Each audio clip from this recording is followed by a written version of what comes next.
We're smiling. We might not be smiling for too much longer. Welcome back to the TNC Podcast, everyone. It's live.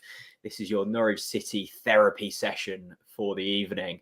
Norwich City have all but confirmed their football in the Championship next season after a damning defeat to Brentford at Carrow Road on Saturday, 5th of March. Jack Reeve, Chris Reeve with you for the next hour or so to guide you through everything Norwich City. Chris, I think this is going to be a bit of a fun ride this evening.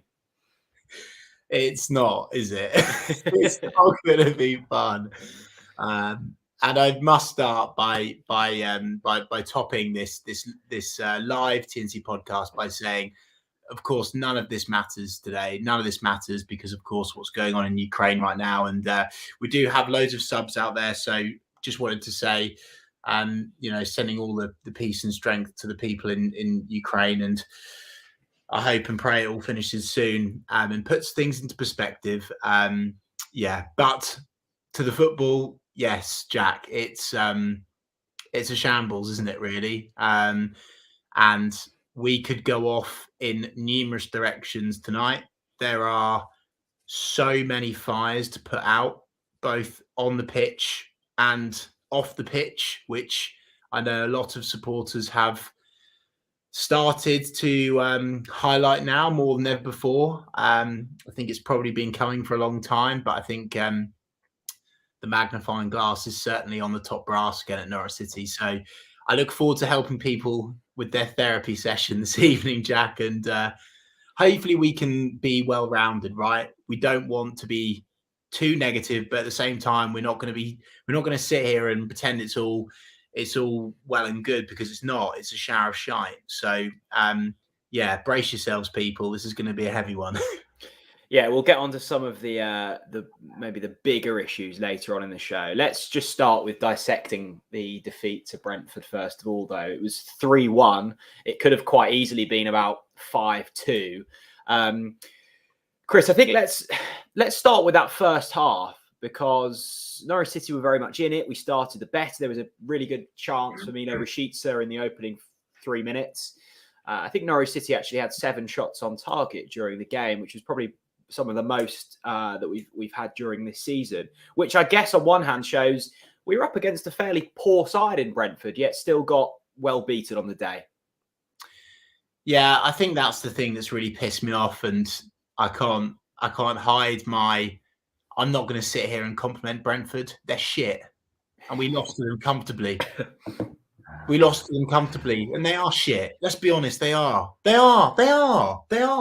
And I'm embarrassed. What does that make us? No, exactly. No, and I'm being truthful here, right? That is how embarrassed I am, right? And it's not, and I promise you, it's not me for once, perhaps, being disrespectful towards Brentford as a football club, or a football club as a football club. Brentford hadn't won in their last 9 games. Wow. You cannot lose to someone at home that's not won a game in 9. And there was so much on the line, Jack. And I really honestly thought that we would go into that game with more fight and passion than ever before. And actually, there wasn't. And I know it's easy I know people might be listening to this saying, oh, yeah, well, here we go. Chris is talking about passion again. But that's the truth. Can anyone honestly that's watching this now, or listening, or watching this back, honestly tell me that you looked at that team yesterday and you could look at every single one of those players on the pitch and went, yeah, you're fighting for this football club. You're fighting for survival. There was no cohesion, and it was just, there was no spirit. There was no character. And people are talking about this whole thing with Brandon Williams on the deck with Christian Eriksen. I think it says it all. If he's fit enough to be on the pitch, he's fit enough to be on the pitch. Yeah. And I think that attitude summed it up across the pitch. There was, you weren't a fan of Brandon Williams giving Eriksen a little hug? No, look, it's a nice moment. But my point is that didn't that just sum it up? And I think, yeah, as I said already, mate, there's 1,000,001 things. I want to be clear that I'm not going to blame this defeat on VAR or poor refereeing decisions. Thank goodness, because usually you do. I was quite surprised. Well, look, against the top clubs, I would do because it's completely corrupt towards the top. There we go. But no, look, we were a shower of shite against Brentford, 100%. We deserved to lose, 100%. I think it's a very sobering moment for our football club. And I think now big questions need to be asked, and not just of the players, of Stuart Webber, of the board, of anyone that's involved in the football club right now. They seriously tell it, because what are we? What are we doing? What are we trying to achieve? Because yet again, it's just this limp, lame effort to stay in the Premier League. And I want this so much. And you know, Jack, that I was backing those boys, I was backing those players. I still believed that those players had the talent. But the brutal truth is, Jack, and I'm sure you'll agree on this, we went into that Premier League season with not enough resource to survive. Okay.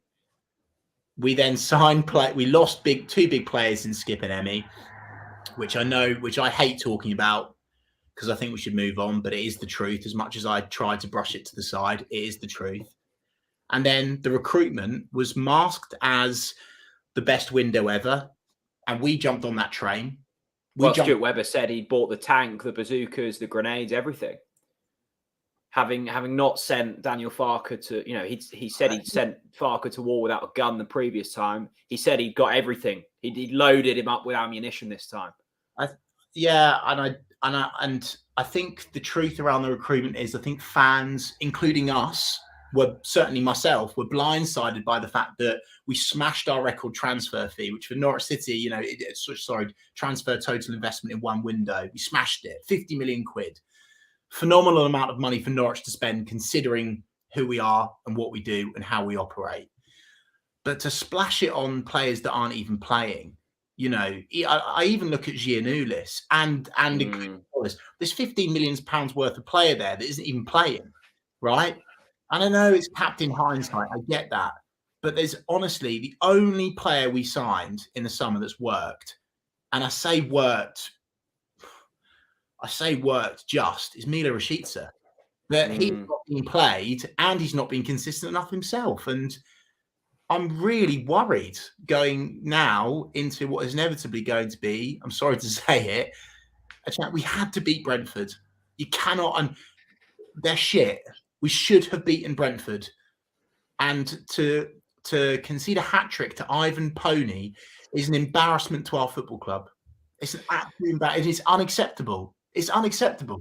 Look, really looking forward to answering all of your questions this evening. A big thank you to Robin Frost, who's got in touch all the way from Australia. It says a lot when our best midfielder is Lucas Roop.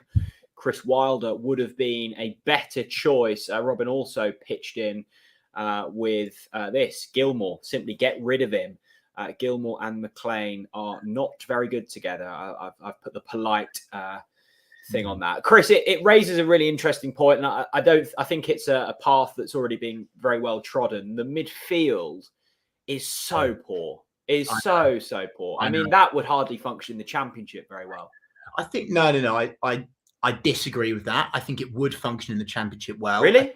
Yeah, no, I do, Jack. As existing, I think it would would. But don't forget that half the midfield are going to be gone going into that championship season. I would love to know whether Billy Gilmour is on does the transfer fee decreases the more we play it? No. This isn't a dig, genuinely. No, but because you stuck up for Billy Gilmour throughout this season, but it feels as if you've turned slightly in the last couple of weeks. Is that fair for me to say? Not turn, like, again, to reiterate, as I do every time, I really want to be clear. Like, he's such a talented player. He will play at the top for a top club, but he's not a player that will dig in a relegation campaign and pull the strings. It's not going to work. We need fighters in the middle of the park. And seriously, I say this as a backhanded compliment to Billy. He shouldn't be playing for Norwich.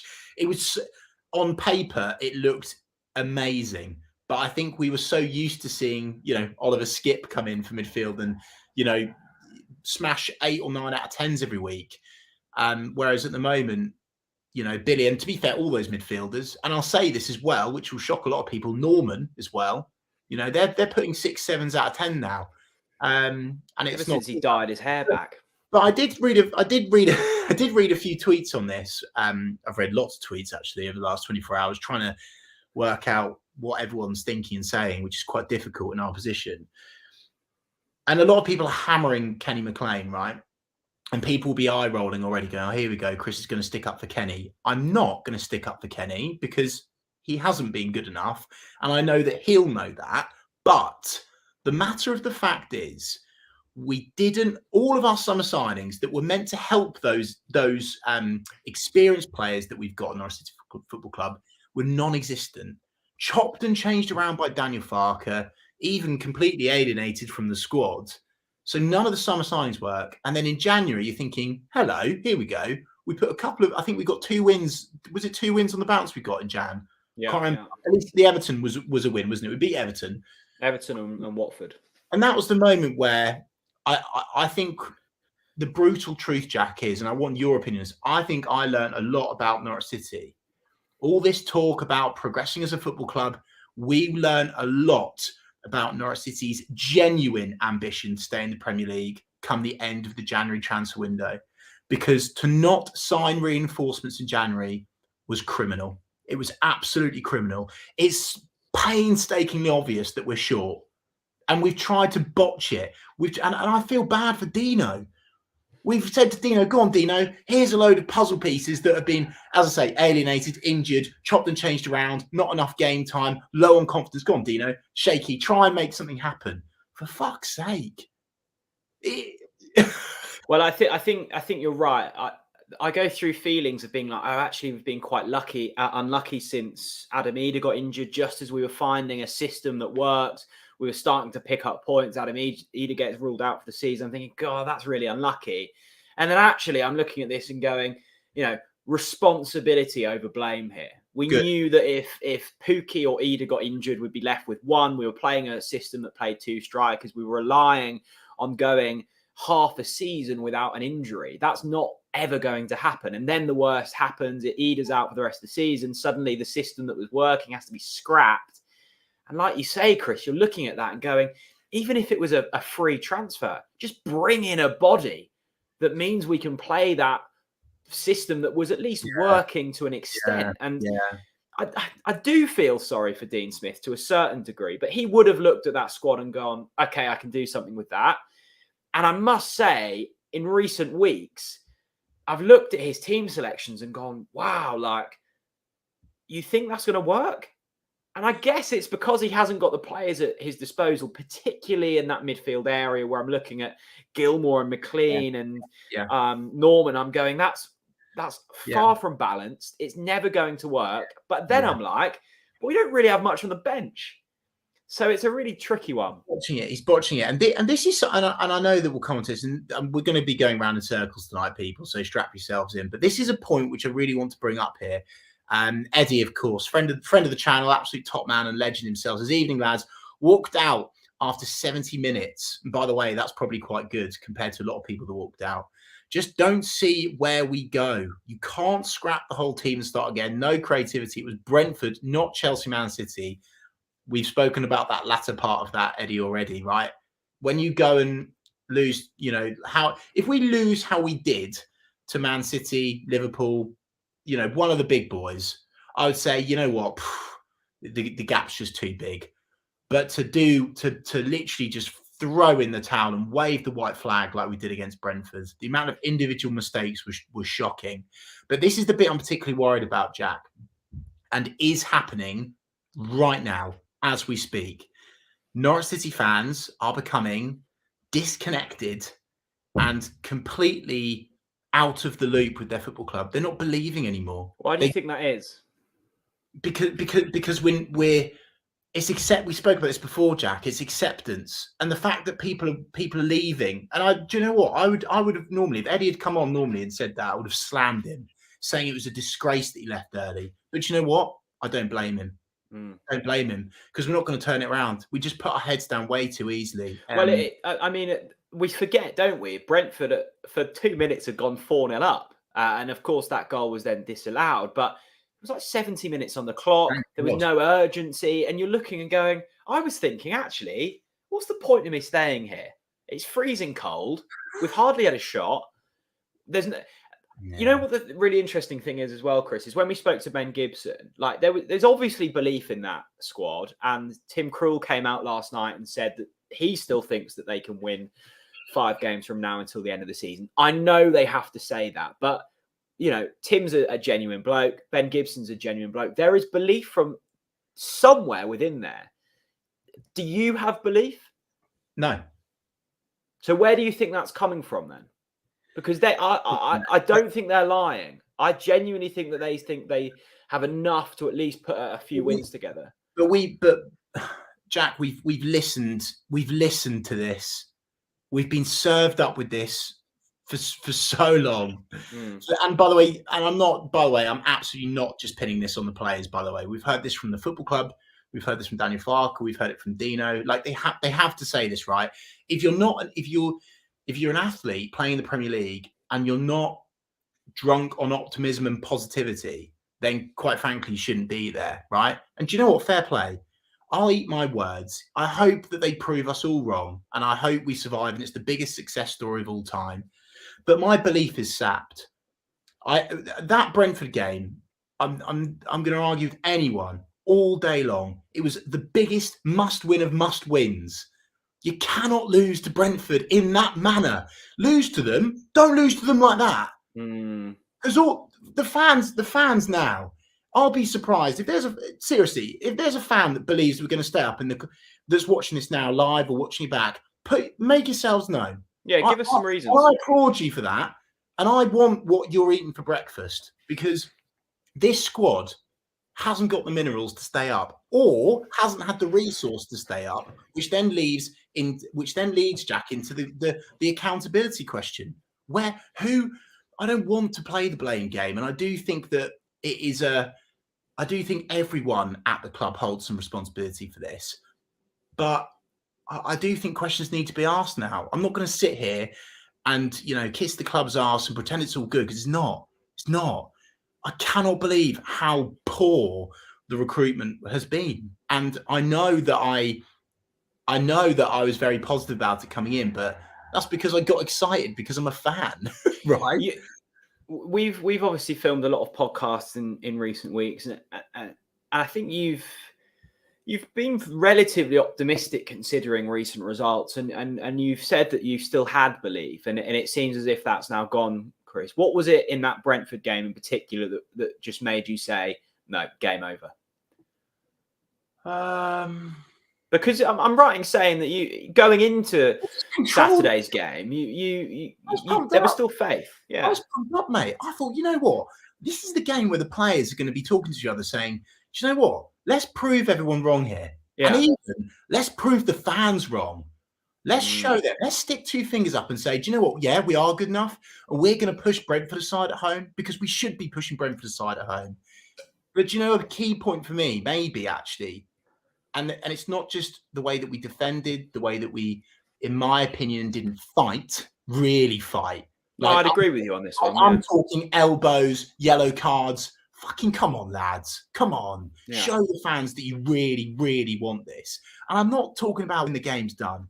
When we had that goal at the end and we had 2 minutes of fight just so they didn't get as many boos off the pitch. Here's the point which I want to raise.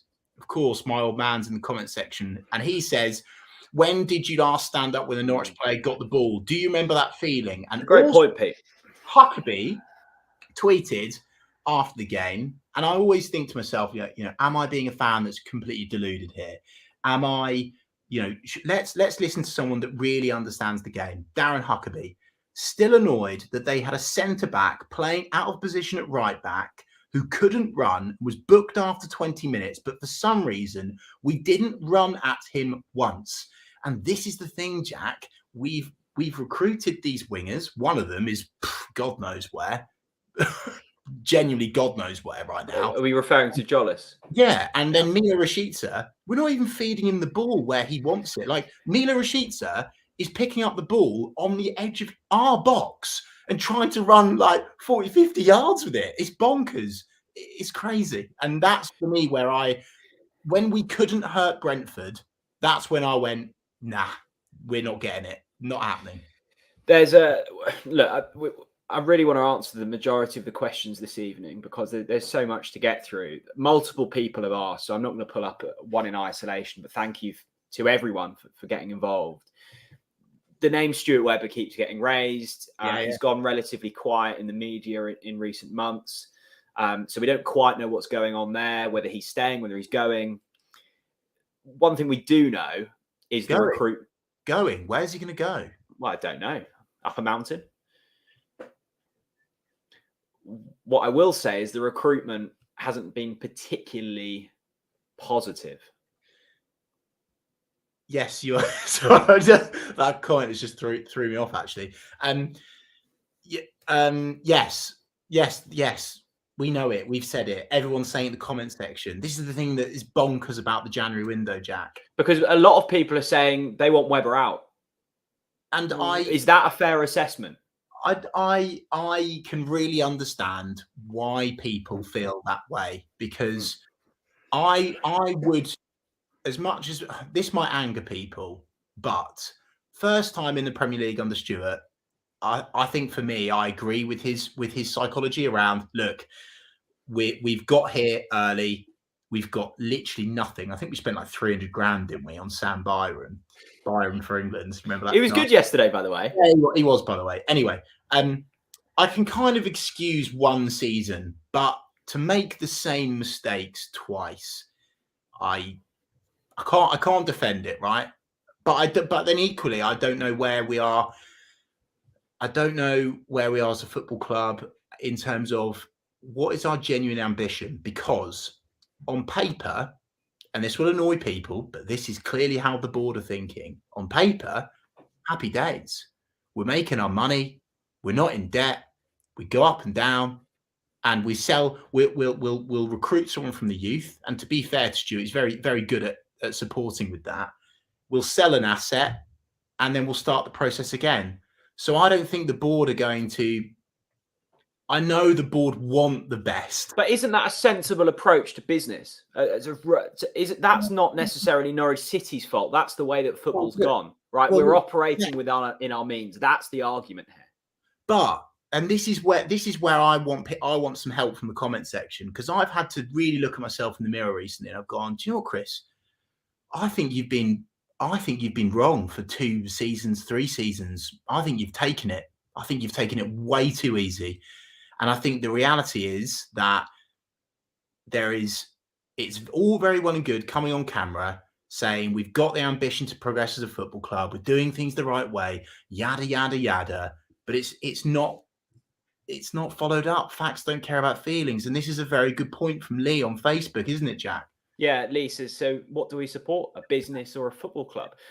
Lee, I completely agree. What I'm saying is Norwich are an anomaly in a fact that they operate within their means. And I'm not saying that's right or wrong. That's the way they go about things. But particularly in the Premier League, that's not rewarded. And the whole debate about ownership, which we will get onto shortly, will be raised. Now, we've been sent a message from a very well-respected journalist. I hope he doesn't mind that I read his name, Nick Mashter. He said there's a lack of humility at the football club. While I don't expect the hierarchy to come out and talk, there needs to be a huge concession at the end of the season at how wrong they've got it. Do you think they'll own up to their clear mistakes, Chris? Yeah, I do. Actually, I think this is now going to inevitably get toxic, much more toxic than what we saw at the final whistle against Brentford. It is going to get toxic.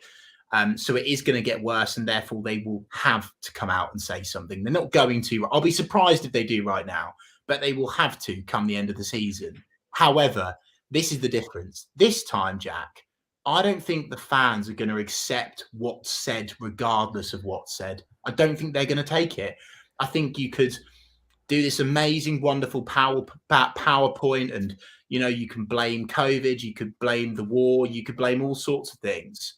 But facts don't care about feelings. We've failed in the Premier League yet again, but we spent £50 million And worst of all, half of that hasn't even played football. It's Good point from Craig. The recruitment in the Championship was supposed to be players who could make the step up to the Premier League in the longer term. None have, nor will. It's a good point from Craig, and it also raises the fact, I think the reason why we maybe haven't been particularly critical around Josh Sargent, Christos Jolis, the likes, are because they're young and they may step up. Well, that's not proven. If we're going off track history here, often a lot of these young players who come in under Stuart Webber haven't kicked on. It's been a particularly small sample size that probably have.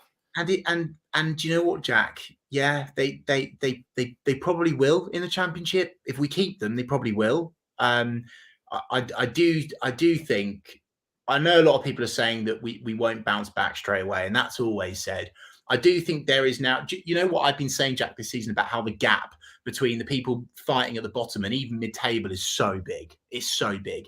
Well, in the Championship, it's big as well, in between those playoffs and the rest of the pack, I'll say. But the sad thing is I'm numb to it. We've seen it before. We signed Lucas Roop in the Premier League under Daniel Farke. He was absolutely turgid. He played a few good passes in the Championship and set up one goal. And next thing you know, he's the best thing since sliced bread. And now everyone thinks he's our best midfielder because he scored one goal in a cup game that we lost. Like, is that really where our standards have set? I can't just accept all these players will be good in the Championship. Well, yeah, they might be, but we need players to play well in the Premier League. If not, we just go round and round and round.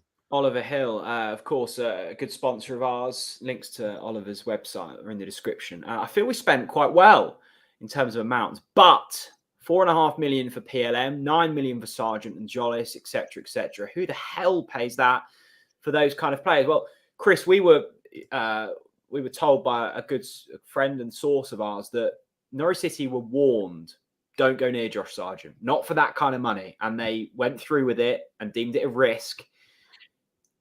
They will probably be looking back at that amount of money and gone, that could have maybe been spent better elsewhere. I hope they are. I hope they are. If not, I'm seriously worried. And look, I want to make this clear. I hope we are doing right. I really want to be clear that I really don't want to scapegoat players. It's why I really struggled to scapegoat. Why I struggled to criticise Billy Gilmore, for example, because I know he's been poor, but he is surrounded by shite and he's playing for the wrong team, right? And I want to respond to Matthew Whitmore here, who's done YouTube. Sargent is the scapegoat. He's better than Dowell, Dollis, Cantwell, etc. He needs time. Yes, Matthew, agreed. He needs time, but quite frankly, they all need time. And if we want to stay in the Premier League, we don't have the time. And I cannot accept any more. If we have genuine ambitions to stay in the Premier League, give them time. We've had that. We've been given that line. I don't even feel as if we're particularly scapegoating. I think we've criticised everyone to a fair level, and I would argue they've had the time. We're 3/4 of the way into the season. Is that not time? Most players take 5, 10, 15 games. Josh has had a lot of games, right? But he's played every week. But also, Josh has been the victim of the chopping and changing of the system early on in the season. The victim of a sidelong confidence, but they all have, to be fair. What's Phoebe saying, Jack? Phoebe, January was the perfect time to gamble and bring in reinforcements to help the squad and kick on from those positive results. Chance missed. Chris, you only have to look at the Premier League table. Burnley getting battered yesterday. Brentford before yesterday getting pulled into it. Leeds United really struggling, just sacked their manager and Bielsa. Watford can't pick up a win. This really felt like the season where there was possibly 3 worse teams that we could have kicked on. And yet again, we're going to fall short. The story was there. This is the thing that I cannot believe we didn't turn up to that Brentford game. Because if you beat, and I know it's an if, and I know it's ifs, buts, and maybes, and people might be screaming at their devices now watching this, but the truth is that if we had beaten Brentford, I genuinely think we would have gone to Leeds and we would have given them a really good game. And now I think Leeds will get their first win. Well, as well as us picking up points, you further drag Brentford in. They lose yesterday, and I know. That's another team we're in the mix with. And they've got so many injury problems. I've got to stop talking about Brentford, because if not, I'll slam my laptop lid down and I'll have to stop recording, mate, because I'm so angry that we lost to Brentford in that manner. I'm so angry. Look, a positive is Lakens. They sponsor the TNC podcast. You can get 20% off. The link's in the top line of the description. And we'll also be running lots of competitions on our social accounts as well. Yes, big up to Lakens. Genuine positive though, Jonathan Rowe. Do you think? Yes, and I'm fed up with this from you. You said this in the stands yesterday, and I'm fed up with this from you. You know what? Look, I like Jonathan Rowe. I think he put in maybe a 6 out of 10 performance when he came on, and because of the standard in which we're playing at, that looks really good. We shouldn't be relying on Jonathan Rowe. No, I know we shouldn't, but it's a positive, Jack, and we need to cling on to any positives that we can get. I don't think it's a positive. I think it's okay, like, well done, you've turned up. And I guess that does look positive compared to the other 10 players around him. I was very impressed with Jonathan Rowe when he came on. I thought he looked but that's what all of the players should. This isn't something to get excited about. This should be the bare minimum. Yes, I agree. No, I do agree. That's like saying me and you turn up to work. You turn up on time at 9 o'clock, and you start getting applauded because I turn up at 10 past. Jack, that's a ridiculous way of looking at it. No, Jack. He did look good when he put in one cross.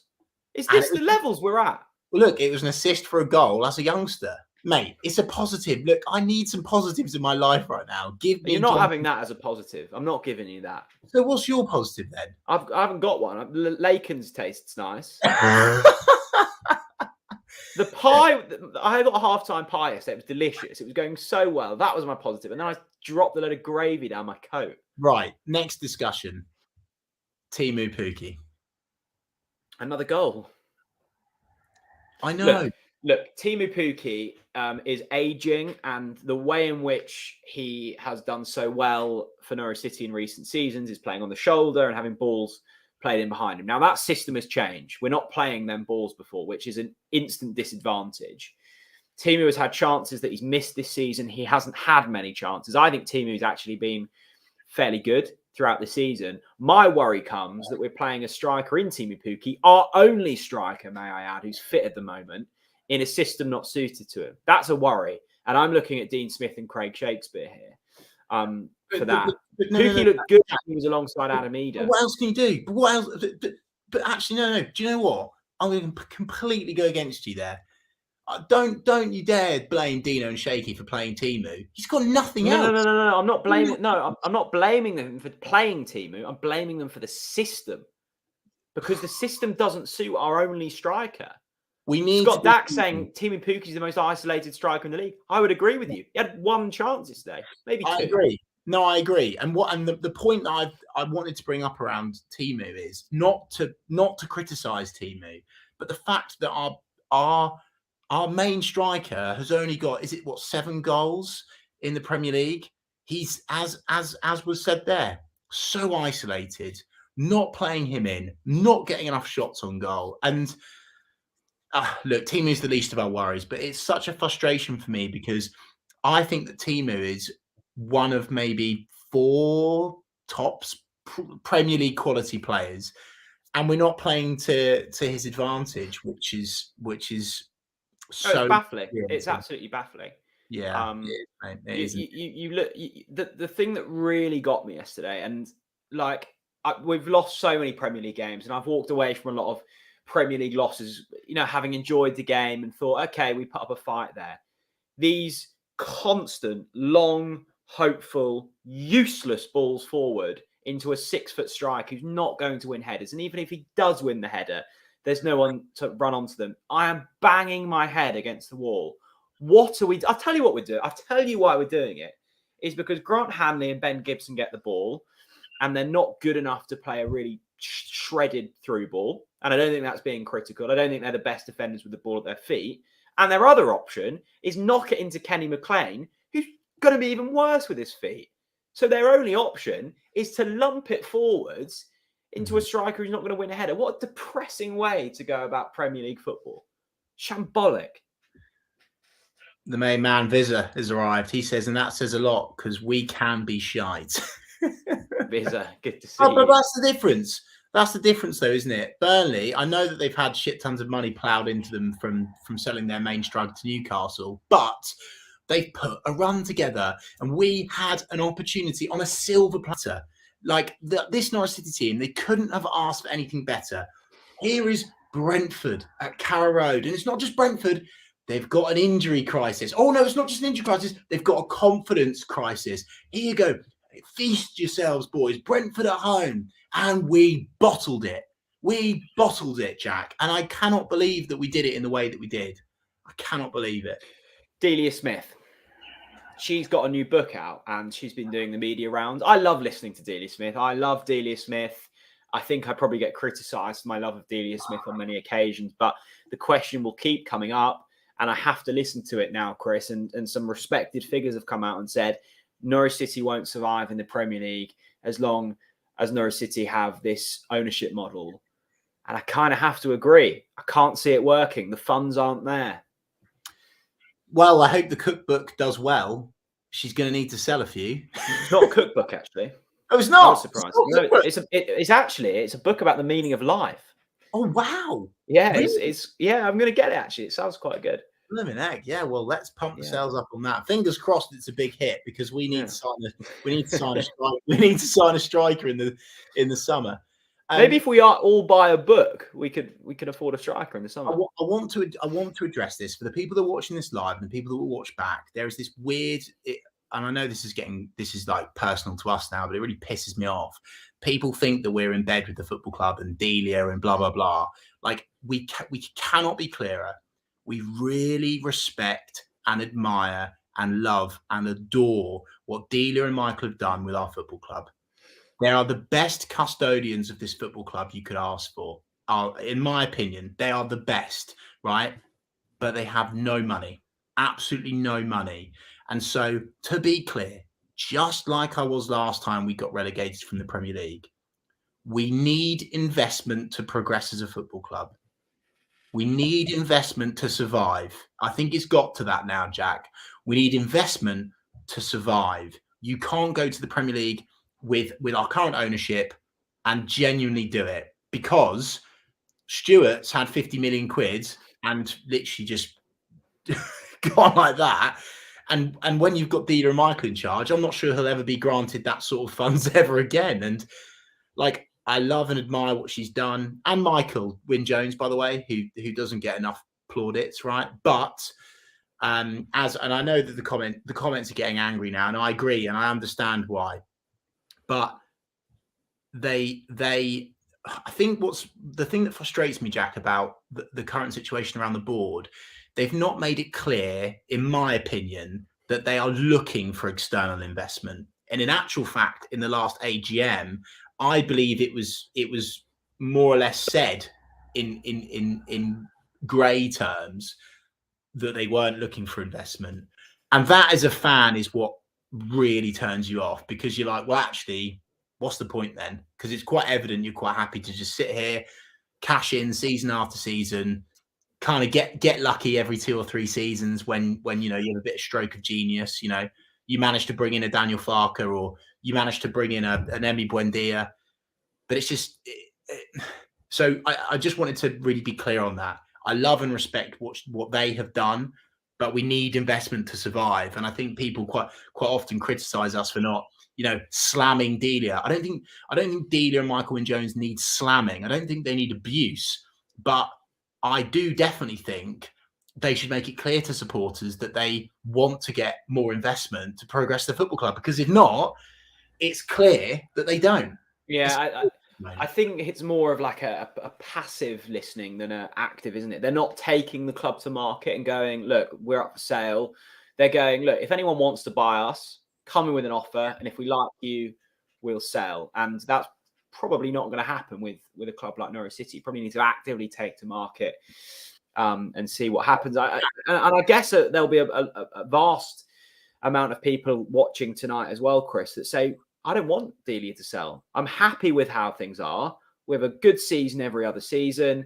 I don't want a majority. Do you really think it's a vast? No, I'm not saying it's a vast majority. I'm saying I think there'll be a considerable amount of people who genuinely believe that. Okay. What does it take to survive in the Premier League nowadays? Leeds have spent 150 million quid and they're still in a relegation. And they're going to get relegated. It could quite easily we sell the club, we bring in a billionaire owner who pumps in 200 million quid, and it still doesn't work. I know, it's not guaranteed, is it? I know, but there have been massive success stories when selling football clubs. No, I know. So there's a offer from a billionaire tomorrow. Do you want Delia to sell? Yes or no? Yes. If the owner's right. Yes, of course. If the owner's right, yes, of course. Because I want Norwich to be competing in the Premier League against the best clubs in the world. I want us to be as high as possible, right? And but that's my personal opinion, right? And it's not necessarily right or wrong. It's just my personal opinion. I think people are very up and down on this, really. Chaz Tats, Webber needs to show his face immediately and give a press conference. We need to know what's honestly going through his head. I've heard a lot of people say this, Chris. We should be hearing from Stuart Webber about what the next steps going forward, about maybe what's gone wrong. Why? But what does it do? Honestly, if Stuart came out tomorrow and released a video on the Norwich City channels saying, "Here we go again. I'm really sorry. I've got it wrong. We splashed the cash on players that we thought we were good, but they weren't good enough. And we'll try better next time." Like, what I actually now don't understand. I don't think that fans are craving that. But actually, I'm now thinking, well, we've had that before, but what? It doesn't mean anything anymore. Do you know? Well, it doesn't change anything, does it? Maybe this. Yeah, it doesn't. It certainly doesn't change anything right now. This is just how I feel. Like, I'm so downbeat with the football club at the moment because of so many things, like the atmosphere. The genuine the lack of January business. It was just like saying we're just going to try and botch this and hope for the best. I feel for Dino. There's so many things. I think the thing for me against Brentford is, like, even if we would have scraped the win in that game, right? 1-0, lucky goal, move on. I really couldn't see us picking up another 4 or 5 wins from now until the end of the season. I just look at that squad and think there's really not that much quality. I think you said earlier, Chris, maybe 4 Premier League players in that side. I don't know. I think that might be a push. I think Pukki's just about. Max Aaron's on his day probably is. Matthias Norman on his day, although he's been poor in the last month. Like, I'm looking at that and going, God, it's so average. It's not bad. It's just really painfully average. I'm looking at that midfield and, my God. I was watching a few championship games on Quest last night. I'm looking at Johnny Howson running the midfield for Middlesbrough. I mean, that bloke is the first name on our team sheet if he still plays for us. Yeah, it's absolutely remarkable. Declan Cotter. Inflation in football has made us poor by League One standards. It was fine 30 years ago when she took over, but now the 22 million she's worth is nothing for the Premier League. Yeah, spot on. I mean, Delia is the poorest Premier League owner by some stretch. It's remarkable we're even in the Premier League, I think, based on her wealth. But to be clear, yeah, that comment is fine. And there's lots of those comments going around. But it's not that. It's not annoying that she's not got any money. It's annoying that they've not made it clear that they're actually looking for investment to try to progress the football club. That's the thing. I hear lots about, our supposed culture and who we are as a football club now, and we're transparent with fans. Well, come on. We need some fucking transparency right now. We need it right now, because if not, you are going to be in a position where fans are not going to renew their season tickets, which, by the way, have been increased. Have a bit of that with your toast tomorrow morning, by the way. Yeah? Here you go. Soccer ball. You go and get beat by Brentford. By the way, your season ticket's gone up. And I know it's not by much, but it is for some people. And how dare they? And how dare they increase it? And I'm not buying this COVID nonsense. You go and splash 50 million quid on a load of shite, and then you're forcing fans to pay more on season tickets when you're getting relegated again. And it's already in, I think, the top 10 most expensive season tickets in England. What? Are you all right? Like that doesn't make sense to me. That worries me. It really worries me. And actually, this is a point I want to bring up. A lot of people are talking about this season from the minute the first ball was kicked. I think it started way before that. BK8 gate, Ben Kensel's departure. There's lots of untold stories on that, which I'm sure will come out on the wash sooner rather than later, because lo and behold, what's happened since then? So much has gone wrong off the pitch. Well, there's a lot of people behind the scenes that haven't been replaced, isn't there? Which is a worry in itself. Absolutely, yeah, it is. David, how about Hugh Jackman as an investor? Maybe worth a look. Also, John Rowe will be a decent baller next year on the Ball City. I think we like to think that Hugh's a big Norwich boy, but I don't think, like, I think we kind of cling on, like we like to think he's a fan, but I don't think he's that much fan. He's as much of a Norwich fan as Ed Sheeran is an Ipswich fan, I think. Yeah, he's been asked about it in interviews, and he's gone, yeah, I'll have the Canaries. Yeah, my mum used to, it doesn't. Yeah, he's not. But Jonathan Rowe, let's have a go. Yeah, no, I like Jonathan Rowe. Look, I like Jonathan Rowe. I think there's something about him, and I think he will be impressive next season. I don't like the fact that we're making him out as this next wonder kid because he's put in a half decent cross for. Do you know what though? As well. Do you know what though? Sorry to interrupt you there, Jack. Lessons learned, right? And I want the Norwich City community to hold me accountable to this. I am never, ever, ever, ever, ever, ever going to get excited about a signing ever again. that will last until the summer. No, mate. No, I want people to hold me accountable. I've been mugged off this season, big time. Who are you most excited about? Billy Gilmore. And then PLA Malou. PLM was my player of the season. Yeah. Yeah. Joshy Sargent, he was bloody Captain America. He was the finest American export. Honestly, but I'm not going to be the only one feeling this, Jack. And you're probably feeling it too. I know you want to try. You get excited about signings, of course. But can we anymore? Are the Norwich fans going to get excited about new signings next summer when we know it's just this churn yet again? I don't think you can. Chelsea, Thursday night. Well, I'll say one thing: the attendance is going to take a big hit. Yeah, I mean, Thursday night is just what a dross time to have football. It's going to feel like a pre-season game. Yeah, the atmosphere is going to be awful. Is it a positive that Billy Gilmore can't play? Yes. And it's not because quite simply, I think we perform better without him in the side. I think we're more solid. I think we're more compact. I think less problems occur. Yeah. I mean, look at the results. Look at when he's played. Look at when he's not played. I liked how we set up for Liverpool away in the Cup, actually. Do people agree with that in the comments and watching back? I mean, I couldn't believe there were questions, echoing around Carrow Road yesterday. Where's Lucas Roop? Where's Lucas Roop? Which says a lot, by the way. And where was he? Is he in? I didn't get to the bottom of that. Is he in? Yeah, he took a knock in the Liverpool game. Right. Okay. I'm a season ticket holder and not going on Thursday, says Alf's Gaming Army. Has it really got that bad? Yeah, it has. Really? I've had so many season ticket holders. Really? Yeah, so many DM me saying, Chris, I'm a proper Norwich fan and I've had enough. I'm not coming. But they won't. I don't. And do you know what?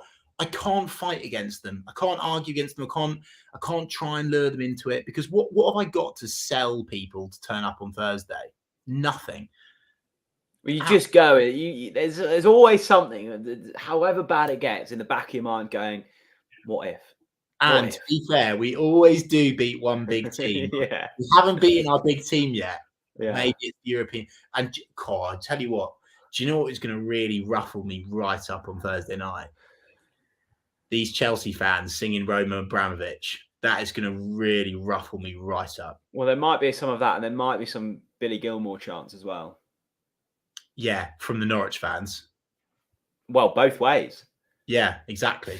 Jameson, shock win against Chelsea, and we beat Leeds. Who knows? Jameson, It's nice to see that you've taken advantage of the Lakens deal.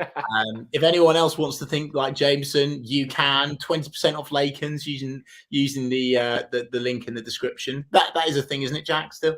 Yeah, absolutely. Lots of people saying they're not going on Thursday. Ben Knight, season ticket holder here, and I'm not going Thursday. At least at home, I can switch the radio off and go to bed. Hang on. Quick pause. Profile picture of the night. Dog of the week. Ben, you are the highlight of my evening. That's really wonderful from you, Ben. What a profile picture. Dog of the week. Where do we go? We've discussed the ownership. We've discussed the recruitment. We've discussed Saturday.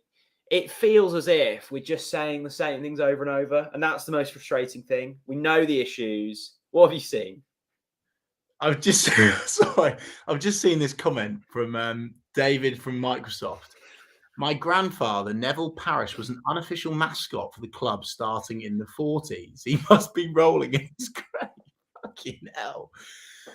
Blimey, O'Reilly. Well, thank you so much for the super chat, David from Microsoft. I really appreciate that. Sorry. Jack. I feel we've probably recorded, 30 podcasts this season. And it feels as if we've said, barring the Watford game where we were just drunk on Sargent, we've basically said the same things every week. We know where we're weak. We know what we need to do. Copy and paste. It's just so frustrating, isn't it? Copy and paste performances. It is. But I think Dino's been dealt with a very, very disjointed hand. I do feel He knew what he was. I don't really buy that. He knew what he was walking into. Oh yeah, exactly. A brilliant football club. He walked into a brilliant football club. And actually, what he's realised is that these players are well below what he thought they were, which is his problem, right? I hope we can keep him for the championship because I think Dino and Shake in the championship will definitely put us there or thereabouts next season. I just wanted to float this idea. I was seeing on a few things on Twitter earlier. Big thank you to Joshua for the £1 super chat. Very kind of you, my man. Daniel Farke now without a job. Few people saying they wouldn't be against taking him back, and I just wanted to float that in here tonight. I can't do this. Don't do that to me now, Jack. I thought I was going to have a whole podcast without talking about him. Oh God! I thought I'd float it. Okay, my question back to you: do you want your football club to progress? Yes. Right. Well, then you don't want Daniel Farke back at your football club. Okay. This is simple as that. Really? Well, I've got to ask the question, Chris. People have forgotten about how shit we were under Daniel Farke in both of our Premier League season campaigns. Again, to reiterate, like I always have to, because I'll get abuse for it. Daniel Farke, love the man, respect what he did for our football club. So much admiration for him. Will always be one of my favourite Norwich managers of all time. But facts don't care about feelings. He was turgid in the Premier League. He didn't know how to set his stall out. He didn't know how to defend the lead. He didn't know, quite frankly, did he even know how to get goals in the Premier League? Like, seriously, if people want Daniel Farke back, I can't help you. I can't. I think we'll end there. Thursday night, Chelsea. Thanks so much for tuning in. Head over to our Twitter at Talk Norwich City. We're running a load of competitions in the next few weeks, so well worth tuning in. Lakens 20% off. The link's in the description if you want to get hold of that. A big thank you to everyone for watching this evening. Any last notes, Chris? Yes. If you have watched to this point, I want you to take a picture or screenshot of your screen, tweet it to us at Talk Norwich City. I'll retweet all of them as a thanks for your support. With the hashtag, what's the hashtag, Jack? We need something positive, I feel. Hashtag Johnny Rowe, let's have a go. Johnny Rowe, hashtag That's Johnny quite Rowe. a long hashtag. Hashtag Johnny Rowe, let's have a go. Okay, if you've watched to this point, because I applaud you. If you've watched us muttering on about Norwich to this point, then hashtag Johnny Rowe, let's have a go. Good. Thanks for very much for watching, everyone, and we'll see you all again very soon. Yes. Bye. Bye, everyone.